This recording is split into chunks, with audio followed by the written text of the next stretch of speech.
Hello mga kairog, another day, another video. Relationship last because they were destined to last.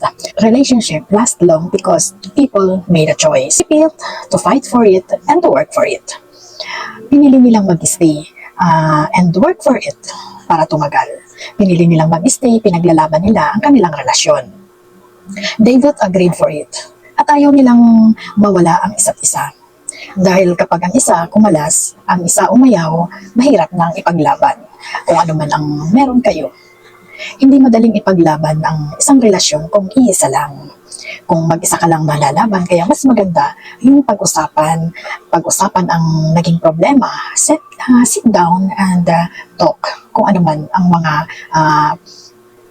problema kung bakit nangyayari ang hindi pagkakaunawaan.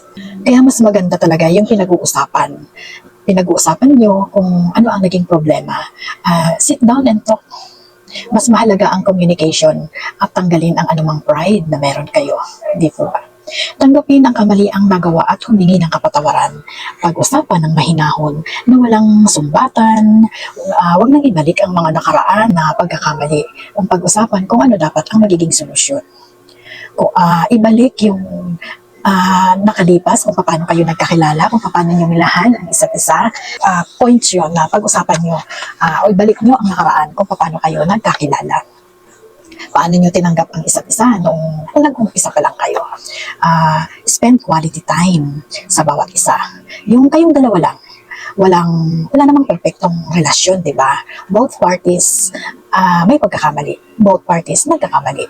May mga pagkukulang. Kaya mas maganda talaga yung nag-uusap kaysa magtikisan, magpataasan ng pride, at magbilang ng mga pagkakamali ng bawat isa or kasalanan ng bawat isa, di ba? Kaya kung gusto talaga nating magtagal ang ating relasyon, mag-usap kayo, sit down and talk, communicate. Ayan, wag nang magsumbatan kung ano man ang mga nagawang kasalanan ni ganito, ni ganon, na ikaw kasi ganito kasi, ikaw kasi ganon ka, yun. Tanggalin na yun para magkaayos. Kasi hindi matatapos ang usapin kung bawat isa sa inyo iisusumbat pa yung mga nakaraan. Sit down, talk, and forget all. Magpatawad. Yun lamang mga kairog, sana makatulong ang video na ito. Have a nice day ahead. God bless. Thank you for watching.